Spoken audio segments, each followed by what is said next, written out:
Hi, everybody. This is Saad. I hope that your week has gone well.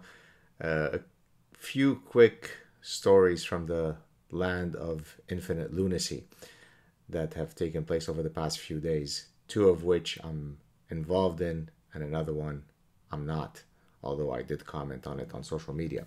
So let's begin with Rose McGowan, who is an actress.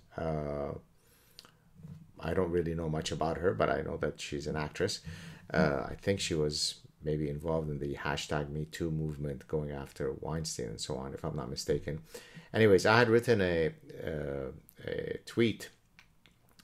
Zuby, the rapper, had posted a photo of him with Tucker Carlson, and so I wrote, "It disgusts me that Tucker Carlson would speak to a multiracial white supremacist like Zuby." Zuby is a black man, by the way. Next, he'll probably agree to speak to the leader of the KKK, Larry Elder.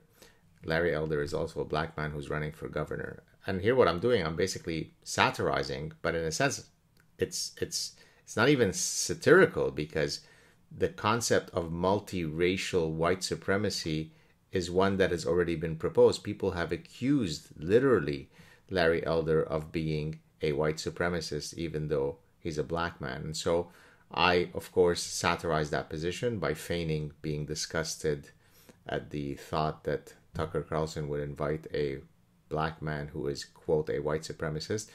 And then Rose McGowan, who's not privy to the concept of sarcasm or to any of my work, writes, "Hyperbole alert." And then I wrote back to her gently saying, have you ever considered that I might be joking, but I'm being satirical? So she writes, "Thank fucking Christmas, this is satire. I retract my hyperbole alert." To which I write back, "I appreciate the retraction. Don't worry, many folks have fallen prey to my satire. Cheers." So that was kind of a fun little interaction, nothing harmful. She was gracious enough to recognize that my satire had broken her brain for a few moments. Next story is Olivia Rodrigo. Never heard of her, and I'm glad I hadn't, because she's an 18-year-old pop star. But my daughter has heard of her. She said, "What? Does Olivia Rodrigo follow you?" So clearly I knew that she's on the radar of young kids. Olivia Rodrigo was in some interview where she said, she's half... her dad is of Filipino descent, and her mother, if I remember correctly, I checked on Wikipedia, is, German and Irish ancestry. So, she's a woman of color. And so she said, because we all have to engage in faux victimology, she said that, I didn't know growing up that I thought that pop stars were, all white girls, because I didn't, it's a white domain. To which I responded, "So true, Olivia Rodrigo. Whitney Houston, Mariah Carey, Beyonce, Aretha Franklin, Donna Summer, Diana Ross, Michael Jackson, Stevie Wonder, Smokey Robinson, James Brown, and hundreds of other legendary black singers were all white girls." I forgot, of course, to mention the epitome of a white girl, the maestro of love, Barry White, another white girl. So this is like me saying, well, I never thought that the 100-meter dash could be won by anyone other than, a white guy, because it's always been white guys, certainly over the last 40 years, that have won the 100-meter dash.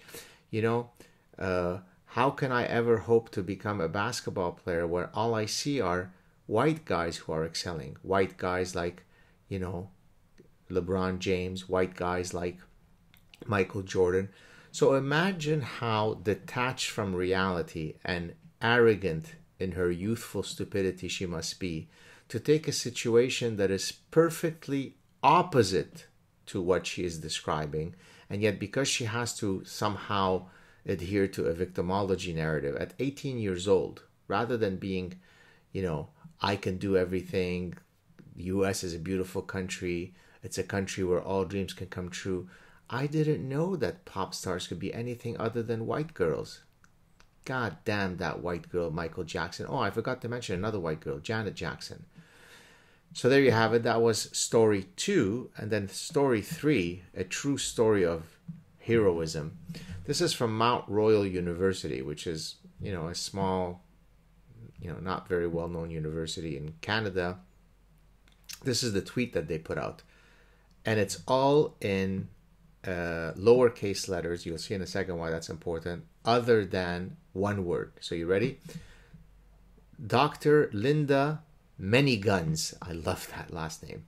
Dr. Linda Manyguns joins the lowercase movement to reject the symbols of hierarchy wherever they are found and will not use capital letters except to acknowledge the indigenous is capitalized, struggle for recognition. Read her full statement, and then they provide a link.